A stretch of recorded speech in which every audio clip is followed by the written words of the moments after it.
Peggy 18.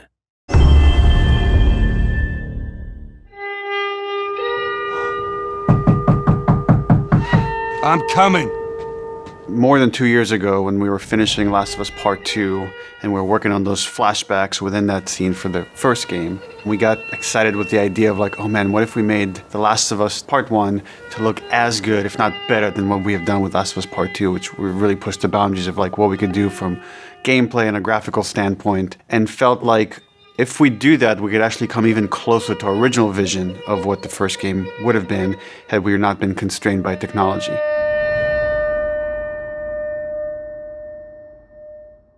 The original creative vision of The Last of Us, I think in a lot of ways was larger than what the PlayStation 3 was capable of. The tech of the PS5, it's like an open box of tools and goodies that we can play from and draw from. The 4K, HDR, improved haptics, 60 frames, help us to reimagine The Last of Us. It gave us opportunities to rebuild our characters at the highest fidelity. Not only are the characters more detailed, I mean down to the irises and the pupil depth. You know, you fall into the eyes of the characters. Aside from that, the facial animation is just way more believable. Like all the nuances, all the little subtle reactions, glances, glares, right? Like you get all of it almost closer to sort of the original performances. So no matter what, you stick to me like glue. Like glue. Like glue. Got it. Good. We are able now to not only just have the highest fidelity characters in the cutscene, but also in gameplay. It's the same character, so now we can do these seamless transitions in and out. Every part of the game has benefited from seamless transitions and emotional scripting. Pretty good, huh? Our stories happen in gameplay, on a stick. She knew my mom. All this stuff is designed to keep you constantly in this world. Riley, come here. Now you got this, go.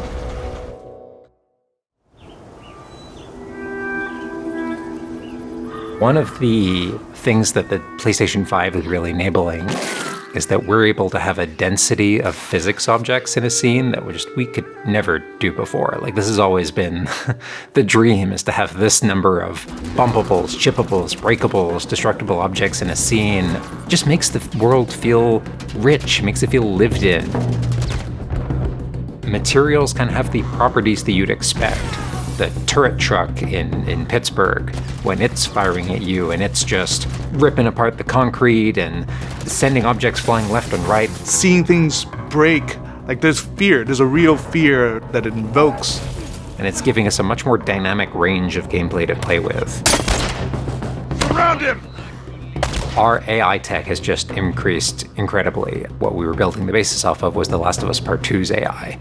And it has sophisticated systems for things like the fundamental knowledge model of how these NPCs perceive and understand what the player is much more sophisticated. Now how the enemies are communicating with each other, how they're chasing you, how they're flanking you, how intense that fight feels, it's so much more rewarding coming out of it from the other side.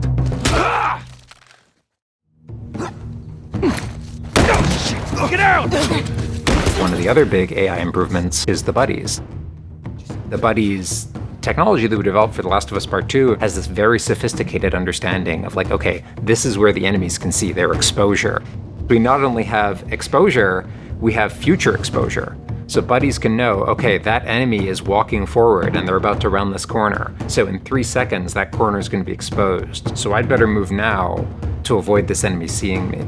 This really lets the buddies make very complex decisions and maintain that feeling of stealth much more believably. Another big enhancement to the gameplay is that we have this technology called motion matching. Motion matching is this technology that's basically using logic that tries to match the desired movement to a bucket of hundreds of animations. A mocapped actor has gone in and run this whole gauntlet of movements to get a really full set of all the different ways a person can move. And then it's basically every frame trying to find the best matching animation that fits the path of where the character is going to go. And this motion model just gives this really seamless sense of transition. The player's movement is just a lot cleaner. It's this really smooth, organic movement through the space. First, we just had to build that core experience. And then beyond that, we wanted to add several features that fans have been asking for. For example, we now have a permadeath mode. Along that, we've added a brand new speedrun mode, so players can time themselves. There's a whole community of gamers that just want to see how fast they can play through this game. Beyond that, we added a bunch more of unlockables. So there's all these different outfits for Ellie and Joel that people can unlock. A model viewer mode, so people could really appreciate the details. We added award-winning accessibility features. Every single accessibility option that we offer, that's a barrier removed for someone.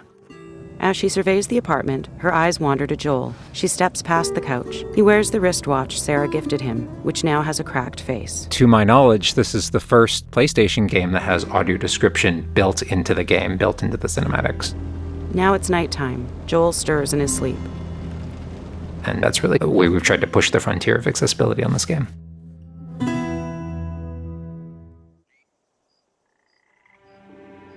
So much of the identity of The Last of Us is the world.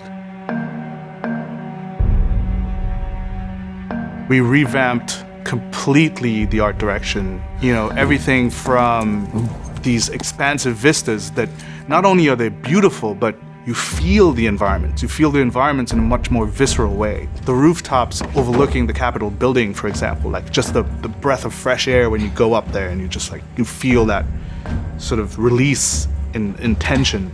And then, to juxtapose that down in the tunnels in Wilds, and you get that dank, flooded tunnel feel, that humidity, you can actually feel it. All these environments are just completely reimagined.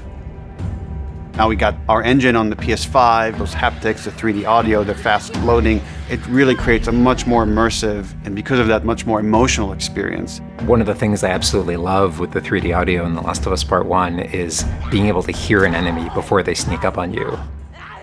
And trying to do a stalker fight with the 3D audio is just so much fun. You're hearing them skitter around in a different room, and you're hearing them trying to get up behind you.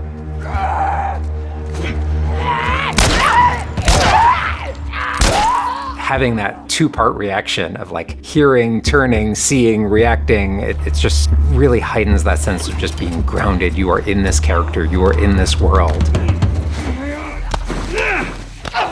Now, with the PlayStation 5, the amount of control that developers have over the DualSense, it's really, really cool. All the guns in the game have a variable amount of resistance on the triggers when you aim them. The way it works with the bow is that at the very beginning, when they're starting to draw the bow, there's a little bit of resistance. And then as the bow gets tauter and tauter, the amount of resistance is increasing. And then when you release the bow, you're also getting that resistance going out of the trigger. When you are aiming and firing the shotgun, you're going to get a haptic vibration on the shot. And then what I think is one of the ways that the DualSense really advances things is you're going to get a haptic vibration on the pump of the shotgun. And what's much more sophisticated about that on the DualSense is that in effect has a little like speaker in it. And it's playing an audio file that comes through in the vibrations. And those two beats is what you're going to feel on the controller. Looks like a good spot. This also ties in to the new workbench animations. So if you're seeing Joel taking apart a gun or screwing something in or putting a new stock on a gun, that moment where he's like jamming that on, you're going to get that haptic feedback on that. We have, haptics all across the board, for all the moments you kind of expect, for clambering, jumping, landing, meleeing, getting meleeed, like all those kind of high intensity moments we have represented in the haptics. What I personally absolutely adore is the way we can enhance the really quiet, subtle moments of gameplay. So it's like when Joel goes in to pet the giraffe, getting that little light touch on the haptics as he's petting the giraffe. To me, that's the essence of The Last of Us. It's the high tension moments, it's the low tension moments, it's all of it feeling grounded. You're feeling immersed in this world. It's all about bringing you along with that story in as many ways as we can. And that's what the new technology on the PlayStation 5 is allowing.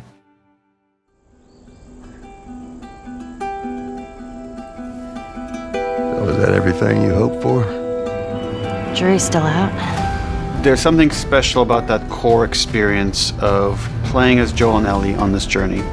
Then to take that experience and really honor it and keep the authenticity of it, but elevate it in every way possible, whether it's pipeline, whether it's art direction, whether it's a technology, everything that allows us to make that experience better. Not different, extremely better. That's why, to me, this is the definitive way to play The Last of Us.